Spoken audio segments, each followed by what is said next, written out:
All right, good afternoon, everyone. Thanks for coming to the June CAG meeting. I am Paula Crespo from the Pratt Center, and I will turn it over to Ethan to get us started.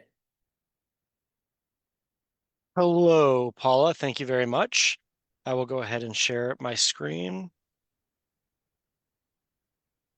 Um, Sorry, Michael Marino is texting me. I think he might be in the wrong meeting room. Is it possible for someone to I'll send e him the... I'll email him the right one. Okay, Thanks, thank Ethan. you. Sorry. Okay, I will go ahead and start sharing in the meantime.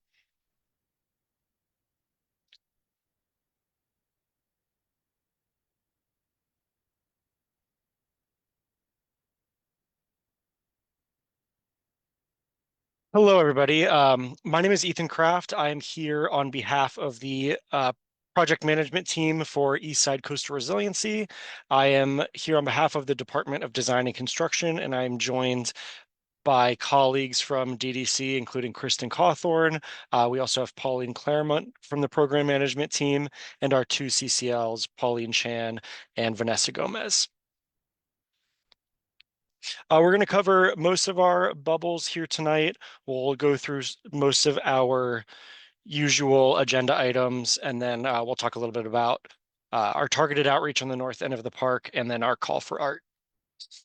Just as a reminder, these are our three main project areas. You are all well aware. Our focus tonight will be on Project Area 1 and East River Park, as well as the parallel conveyance contract. And we'll start with Project Area 1. In Project Area 1, we have ongoing flood wall and floodgate operations on the southern end down near Montgomery Street. In Area 2, there is the construction of both the Parks Maintenance and Operation Building that is across from Grand Street, as well as the tennis building. In Area 3, we have Esplanade reconstruction, retaining wall activities for East Houston Street, clean fill installation. I have some nice photos of some progress being made in this area in a couple of slides. And then a bit further north, ongoing deep sewer work, flood wall construction, and excavation. In Area 5, this is right by NYCHA Reese houses. We have mobilization for the East 10th Street bridge work. And then a bit on the very north end of the property, we have our East 13th Street flood wall construction. And I'll go into much more detail on those in the next couple of slides. In Area 6, we have the Phase 1 amenities open. You may see overnight some folks working out on the Corliers Hook and Delancey Street Bridge, doing some of the final touches there. And then throughout the project, but especially on the north end, we have partial FDR drive lane closures for utility and bridge work. As I mentioned, we have mobilization underway in the East 10th Street area for the construction here. This is just wrapping up now. So within the next couple of weeks, we anticipate early to mid-July, we will have the installation of the ramp and abutment piles. This is going to be a noisy and disruptive operation, as we've mentioned before. It will take place during the day. One of the ways that we are mitigating the noise is by drilling into the ground, and then we will install a portion of the piles via vibration. So the piles will be vibrated into the ground to a certain extent. And then for the last few feet, they will be installed through the traditional hammering method. So it's significantly less repetitive banging than we originally anticipated, but it'll still be a noisy operation. We are excited about this update, and even though we have this update, we are continuing to look for other opportunities to make this work less disruptive to Reese residents.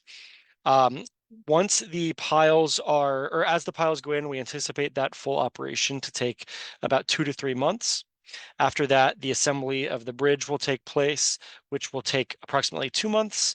And then during one overnight closure of the FDR drive, the bridge will be placed on its abutments, as we saw with the Delancey Street and Corliers Hook bridges. And then finally, for the next 6 to 7 months, the construction of the ramps on East 10th Street will take place. Building access for Reese residents will be maintained at all times. Access to the FDR Drive service road. It's the blue, I'm talking about the area that's in the blue dotted lines on this map. This will be closed during the workday to ensure the safety of the public and workers. There'll be some crane operations in there, so just out of an abundance of caution, it'll be closed. Parking at that corner will also be limited to ensure that larger emergency vehicles are still able to make the turn. We have already coordinated with FDNY and NYPD on this. We are also working on a supplemental emergency access plan that provides more detail on this area. Once we are finished up with that, we will share it with the emergency services and NYCHA Reese Management, as well as the tenant association, and we will try to post it in the area so that residents are aware. Of course, we do always keep those emergency services posted on all of our emergency access plans. So we're just taking the extra step to make sure that this area, everyone is abundantly clear about how to access buildings during construction. These are the next two slides are some photos of the MPT, the maintenance and protection of traffic in place. The left side of this photo is the footprint of the work zone. So we're looking east towards the park. And then the right side is the pedestrian passageway. You can see the gentleman there on the right using this path. And then this is the same area, but looking west this time. This is the new sidewalk that was installed to try to make access to the East 10th Street Bridge a little bit easier for residents throughout this construction. So the MPT has been in place for a day or two. We're going to take a look and make sure that there's appropriate signage and things like that. And if there's any opportunities to add to that, we will. Up at East 13th Street, as we've mentioned before, we do anticipate water main work in this area. That will require a brief water shutdown with water restored at the end of the day. Our CCLs will provide the 72-hour notice in English, Spanish, and Chinese, and we are keeping NYCHA posted on this so that they can make arrangements for the water stations for residents of this building. And then in terms of the heavier construction, the underground flood wall infrastructure that is directly adjacent to NYCHA Reese, this will be drilled into the ground. That's another update that we've made to try and mitigate the noisy work as much as possible for Reese residents. Unfortunately, we aren't able to take that approach with the piles that need to go across the FDR drive for the floodgates that are going in there. So those will still need to be driven into the ground, and that is going to be a very noisy and disruptive operation. We do have noise monitors in place, and as with the East 10th Street Bridge, we're exploring any additional mitigation opportunities that we can. This is anticipated to take approximately 2 months for the piles to go across the FDR drive. And unfortunately, as you all know, we are required by the Department of Transportation to perform this work at night. The latest estimates we have for this timeline are late June and early July. So we should have more firm dates on that here in the next few days, hopefully. Once those dates are confirmed, we will post them to the website that you see linked here. We will also share them with Reese residents, Reese management through flyering, emails, basically any opportunity that we have to share the information, we will happily take. And I'll have a little bit more on our outreach to Reese in a few slides. But moving on to construction photos within the park. On the left, you can see the formwork for the foundation of the track building, as well as some early plumbing fixtures. It's very exciting to see progress on that building beginning to move forward. And then on the right, we have one of our classic sewer construction photos in the park. A little bit further south, this is basically adjacent to the northern tennis courts, and then going a little bit further north, we are seeing park furniture and finishes going in. So it's great to see that progress is advancing there, and more umbrellas and seating opportunities are being installed in the currently closed area of the park. As you can see on the right, there's also sod in place, and some of the plants that will go in this area were planted during this past planting season. And on that note, Planting is complete for the season. It included both new plants and warranty replacement plants. We talked a little bit last month about the timing of the planting window. Our contract defines the windows in each season that we can plant. So we are held to those. And yeah, it depends sort of on the species of plant. Some prefer to be earlier in the planting season, some prefer to be later, but our landscape architects are monitoring all of that as the plants go in. And then I know we've all been eagerly awaiting updates on the 4th of July. We've heard from NYPD that waterfront access will be restricted from Pier 42 to at least the Brooklyn Bridge, including all areas under the FDR Drive. So basically, right at Basketball City, at the end of Pier 42 towards Montgomery Street, waterfront access will be cut off there. NYC Parks, on the other hand, has informed us that Pier 42 itself, the park, and East River Park will remain open to the public.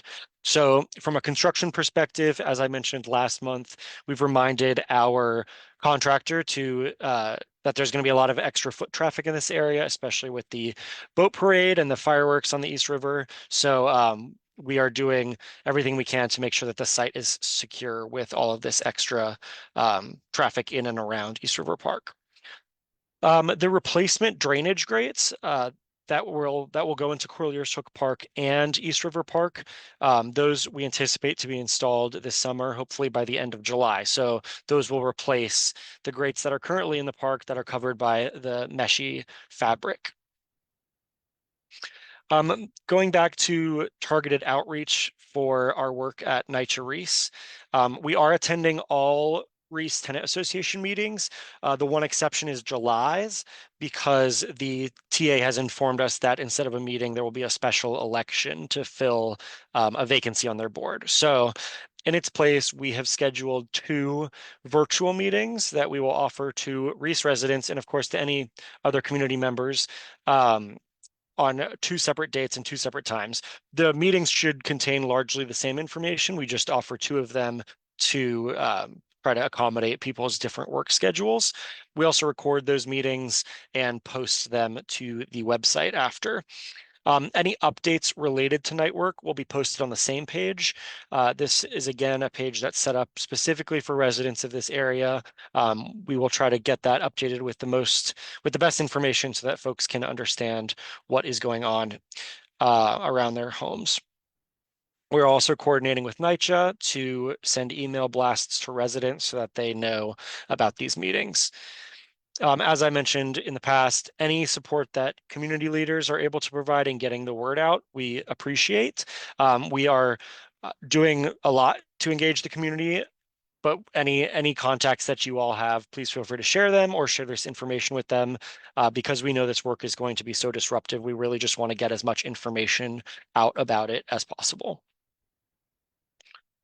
Um, just a reminder of the call for art. This is an invitation for community members of all ages to submit visual artwork that we will display on the site. The themes that we are suggesting people focus on are what stories, cultures, and identities make New York City's waterfront unique, and then what does climate resiliency mean to you? We have 2 drop-off locations. One is in the Reese Management Office, and the other is in Tompkins Square Library. And we have flyers explaining in more detail all of this in English, Spanish, and Chinese. And those are also on our website, which is linked to here. You can also access it via the QR code. Deadlines for submissions is October 16th, 2026, and we anticipate that installation to happen at the end of this year, early next year. And I'll just go back quickly to give you a visualization of where those panels will go. So we anticipate this green mesh that you see here to ultimately be replaced by community art. So that will be a lot more pleasant to look at than the green mesh. Moving on to our environmental reporting for Project Area 1, our air quality monitors are in the same place as they have been for the last couple of months. May was a pretty good month. Most of our alerts were under 30 minutes. We had a couple of long duration alerts, and anytime that it was deemed that construction activities were causing those alerts, we applied dust suppression techniques to those areas. Moving on to the parallel conveyance contracts. Down at location 1, it's mostly quiet in this area, but we do anticipate some utility relocation in the work area that is adjacent to Corlears Hook Park and the FDR Drive. And then moving a bit further north to Lewis Street and Delancey Street, we have utility relocation ongoing. I'll go into more detail about locations 2 and 3 in a couple of slides. And then location 4, we are right in the midst of heavy sewer installation here. Later this year, we'll start to see sewer installation in location 5, and then we do anticipate work in location 6 to begin or to really increase later this summer. In Corlears Hook Park, um, I mentioned that utility work is going to start up soon. It shouldn't be too disruptive to the community. After that, the PC sewer installation will be scheduled, followed by water main, and then ultimately final restoration. Last month, we talked a little bit about the turf area. I confirmed that the area that parallel conveyance will restore is, Michael is correct in saying that it is the area that's disturbed now. So the turf that's already there will remain, and then the small green area on this graphic will be what's replaced or restored by the parallel conveyance contract when all of the work in this area is complete. And that goes along with the playground as well. In the Williamsburg Bridge area, I mentioned that most of the work on Delancey Street South and Lewis Street is complete. The water main installation on the north side of the street is anticipated to begin soon, and it should be complete in August. The sewer work in this area should also be complete in August. That's been going on for a few months. And then both restoration for both of these areas will be scheduled at a future date. A lot of the restoration work, especially when we're in the roads as much as we are here, is weather dependent. So when we have a timeline for restoration of this area, we will provide it to everyone. Up at East Houston and Columbia Street, utility work and PC sewer installation are in progress. We also anticipate the parallel conveyance sewer in this area to be complete in mid-August. And then again, the final restoration will be scheduled after that. Some photos of our parallel conveyance work. You can see the sewer installation on Delancey Street North there on the left. That is the same area that's in the middle photo, but this is a manhole being installed. And then on the right, I mentioned we're in the thick of it in Columbia Street. That is what you see in this excavation here. So I will end on our upcoming meetings. I mentioned the 2 virtual NYCHA Reese meetings. The Zoom links were generated today, so they will be posted to our website by the end of the week. And we also have the multilingual flyer for those events that we will begin posting and sharing around the community soon. We will be at the CB3 Parks Committee on July 16th. Our next CAG is slated for the 23rd. And then the next official tenant association meeting will be August 11th for NYCHA Reese, but we do have a few family days, including Reese's, between now and then. So these are not the only opportunities that we'll have to share updates with the community. With that, I'm happy to take any questions, Paula. Thanks, Ethan.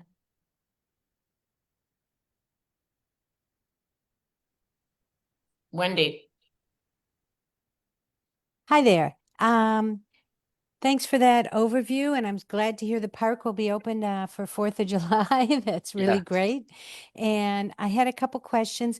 Is there any chance that the Reese residents who are closest to this noise, especially at night, can have air conditioners? Because they're going to have their windows closed, I would think. And I don't know that people there have air conditioners.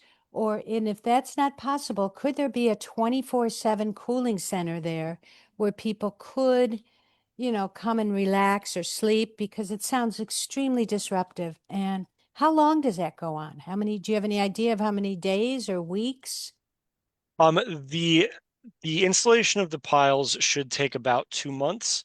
As 2 for months. yeah, Wow. 2 months. We hope it goes faster, of course, but it is 2 months, and you're right to say that it will be disruptive. And we are looking for any opportunities that we can on the site to mitigate that noise beyond those that I've highlighted, but we will take back your suggestion for air conditioners and a cooling center to see if those are opportunities. Yeah, because that we most can cooling pursue. centers are closed, around 6 o'clock. And, if there was a way for people to actually feel like they could get some rest, because I can't imagine 2 months of that noise outside outside my window and how that will affect public health and well-being. So thank you for following up on that. My other question is about the placement of the umbrellas. It's nice to see the furniture's going in, but when we did the shade walkthrough the other day, we wondered how were umbrellas planned location according to where the sun following the sun. So do those umbrellas actually shade where people sit, or is it like right next to where they sit? I will have to get back to you on why locations were chosen. You can see on the right photo here, there's a small, you can see the base for one of the umbrellas. So we do have umbrellas by the seats, but I understand your question and I'll see if we can find a little bit more information about why they were placed where they were. Okay, because it could be, if a couple feet might make a difference. So Sure. I would assume, but thought I'd ask. Thank you. Thank you. Diane. Hi, Ethan. I just want to double confirm what you said about the availability of East River Park and Pier 42 on July 3rd and July 4th. So the NYPD is only going to, require their closures up to Pier 42, but then once you get to Pier 42, it's at the discretion of parks. Am I understanding that? That is my understanding. I Okay. don't want to speak for parks. This is just the latest information we had. So I do think it would be worth double checking with Therese, and we can as well. But this is the information that we were given, I think just a few days ago. Okay, because I heard some slightly conflicting information earlier today through CB3 channels. Okay. So I think we'll double check, but that would be Okay. great news.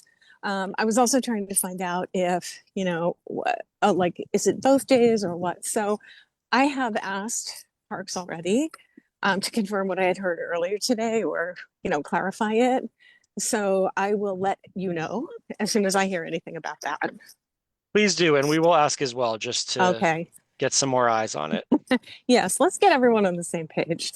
All right, thank Yes. you. Thank you. Christine. Thank you. Hi, Ethan. How are you? I'm well, Christine. How about you? I'm all right. I just wanted to, I have a question about the construction start or where the construction process is for the compost yard. Because I think we cleared a hurdle with the Public Design Commission. And then I thought, yeah, where are we with this project? I'm going to have to get back to you. Yes, we did clear that hurdle. I haven't heard an update, so I will check in with the team and get back to you. Thank you.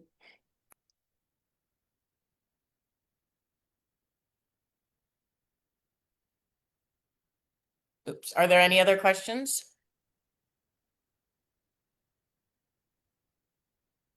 I don't see any. All right. Well, thank you, Ethan and team. Thank you. And And happy 4th of July. Yes. Thank you all. Yes. Have a good holiday. You too. All right, CAG, since that was a pretty speedy presentation and Q&A, I propose that we move directly into the CAG only portion. Do I hear any objections? Nope. All right, okay. I don't really have an agenda, so is there anything you guys want to bring up? I forgot to ask for an update on that, the standing water in Corliers, and maybe Michael knows the new drainage problems. Do you think are the drains that they're putting in, gonna, No. no. So what they're putting in is only replacing sewers that already exist. Because the grates that they put on initially, the holes are way too big. So like all the dog's paws are falling in them, and Oh, people with high heels are falling in them. And so so oh they have to gosh. replace the grates. They're not that is not including any new sewers anywhere. What they need to do to solve the ponding issue in Corliers is put sewers where they didn't put them. Oh, so that's a much bigger job. Yeah. Okay. All On right. on that subject, I'm sorry, I'm butting in here, but have you gone to East River Park to the spray shower on Grant Street?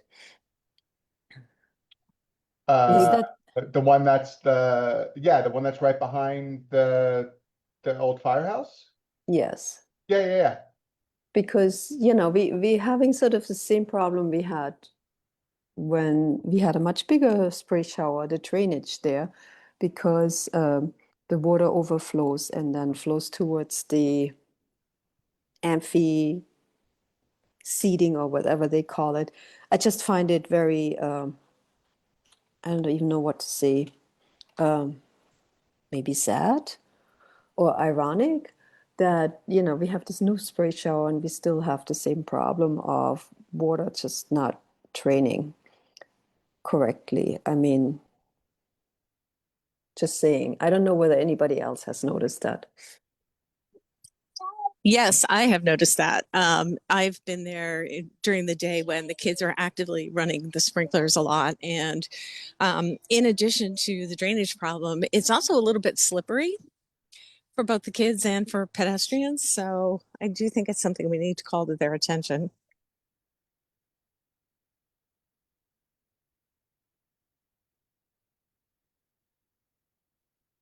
maybe we can all look for other spots where it's not draining and include those as well. Maybe people can notice over the next week or so, a couple of weeks, when they're in the park where it's standing or ponding.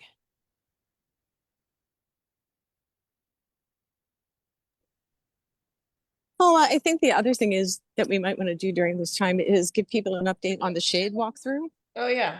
Yeah, I was just Yeah. going to ask. I was waiting for one of you to bring that up. Well, I'm gonna give you the super high level update and then you guys can expound on some more specifics if you want. So Monday morning, Wendy, Michael, Diane and I walked around the park to identify some priority areas. I took some notes. Do you guys want to talk a little bit more about that? Yeah, Susie, go we ahead. spent, oh, sorry. We spent most of our time trying to figure out whether we could place the umbrellas in a way that would, follow the sun, as Wendy said. And what we kind of discovered is that in a lot of places, there are, there's not a lot of concrete available to bolt the umbrellas into. So, Wendy, I'll let you sort of talk a little bit more about that, but it's a little bit, it's kind of tight. Yeah, and of course, while we're there was absolutely no sun. So it was a perfectly gray day. And so it was harder to sort of assess where was actually being shaded when we were there to specifically look at that. It's, the question of where to place more umbrellas. We did find some spots kind of between benches. So if they were like this and there's a little separation, we thought maybe it goes right in that separation. But we looked also around a little bit around the dugout, where people watch people play games as being key spots. I don't think there's we didn't really spend, at least when I was there, I left early, spend time on the amphitheater area, in part because it's so vast and it's so hot. And, there is the quote cover, the proscenium thingy is coming in another year or so, but it's really a tough one to think about shade for. One new idea was to put more solar panels on the poles that do have solar panels that are already acting as shade. But as I looked at them, I think that that is an integrated pole where all the power goes right to the light that's on the pole. I don't think it would be useful to generate more power there without a lot of infrastructure. But I could be wrong about that. Yeah, I think, I mean, we did talk about the complications of the amphitheater area, especially because I think it's gonna be an uphill battle to really do anything in the amphitheater area because of sight lines, for people watching stuff that's going there. And the fact that they sort of purposely designed it to be these passive lawns where people can throw a blanket down and watch the show in between the concrete, benches that they also put in for people who like something more solid. We also went down to Pier 42 and really specifically down there looked at the playground area as well as their sort of picnic area that they have, that elevated picnic area that has 4 tables. And I mean, I don't know if everyone on this call sort of knows this, but I think this allocation of umbrellas is really, it's only 10. So it's not going to give us a lot of shade, anywhere. So we kind of talked about, possibly putting 2 down in the Pier 42 area and the other 8 smattered around different areas of East River. So Christine's got your hand up, so. Go ahead, Christine.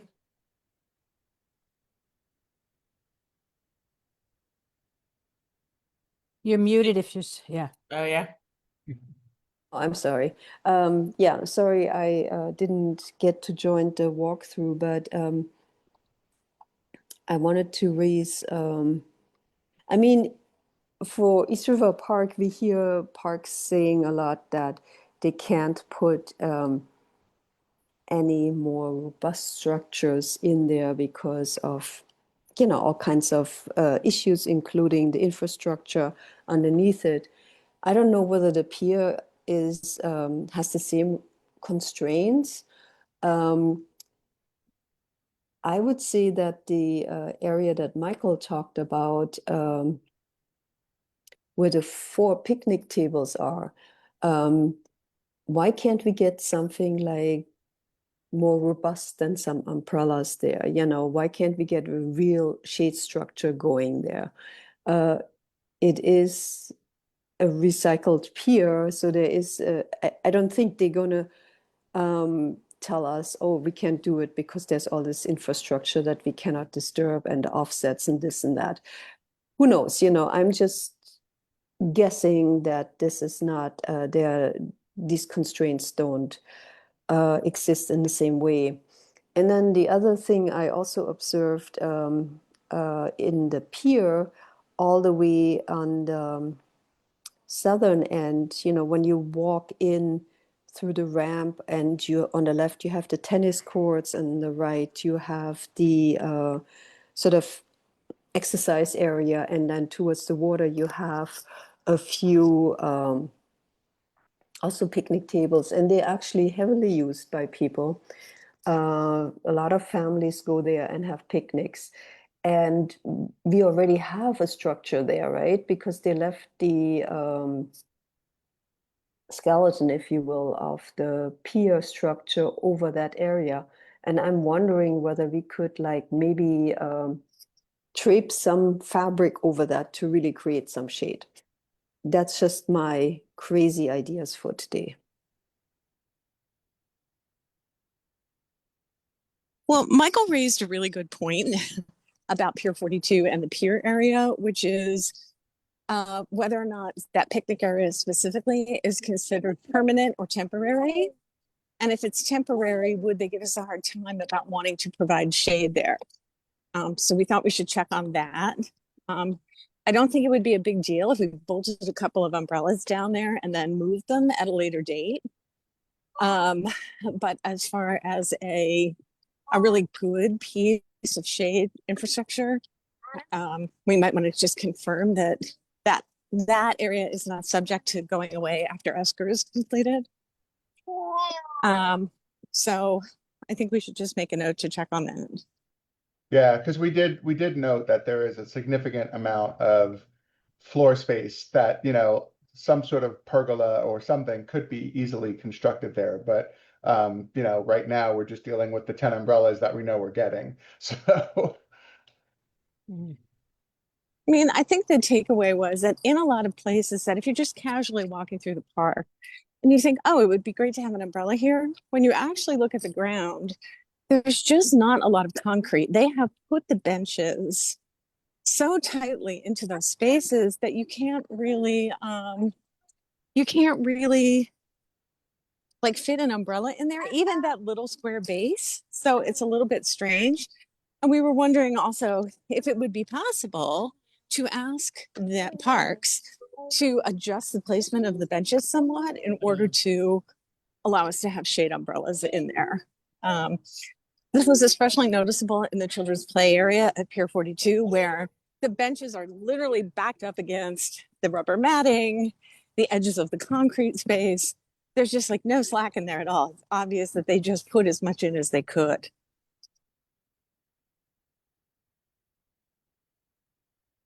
Oh, and I forgot to say, the same is true of the dugout areas for the ball players. I know that Robin Chattel asked us to consider that.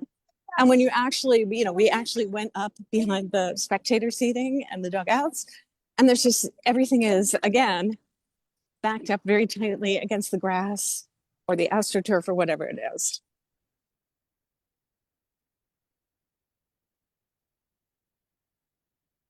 Can I ask Paula, are you making a list of the ponding spots? Or because one point that just got pointed out to me is the it ponds on the big lawn at Delancey Street because there's no drainage on that bridge.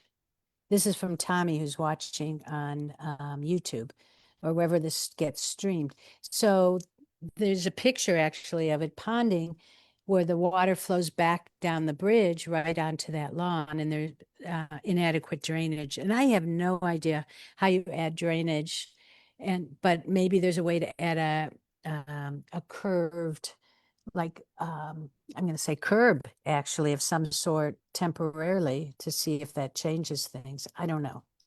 It might be an ongoing problem for us. I have not started a list of ponding spots, but you guys as users of the park can send those to me and I can facilitate creating that list if that's helpful. Okay.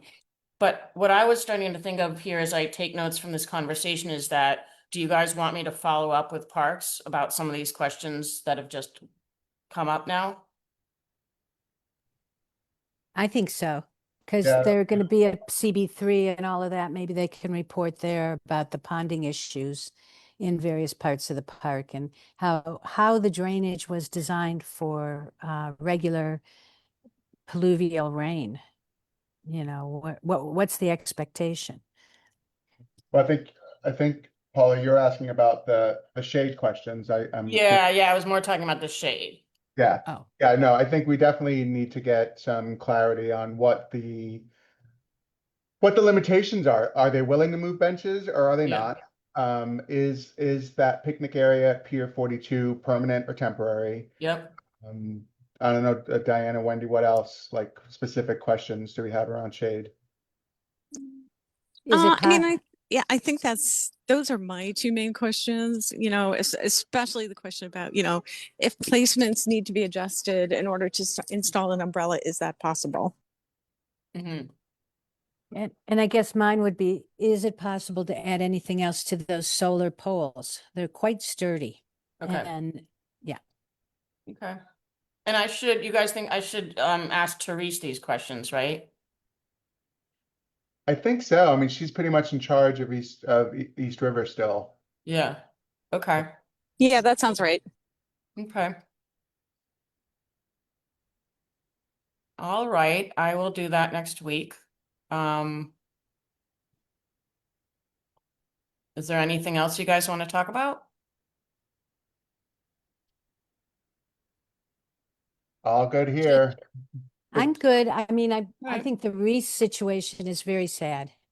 And it's going to be very tough for the people there. And I see they're doing meetings and dedicated website and all that, but it's still going to be rough. And even when that noisiest part is done, there's still years of work there. So Who's the Reese tenant leader now? Are they don't have one currently, or do we? is it, is They that do. Zuli? Zuli Velasquez, who's also a new member Wow. of Community Board 3. Oh. Maybe she should come to the next Parks meeting. Yeah, she may. I think she's trying to work out now where is the best location for her to raise these issues. We talked to her about it a little bit the other night. Okay. Is she invited to the CAG? She's on the CAG.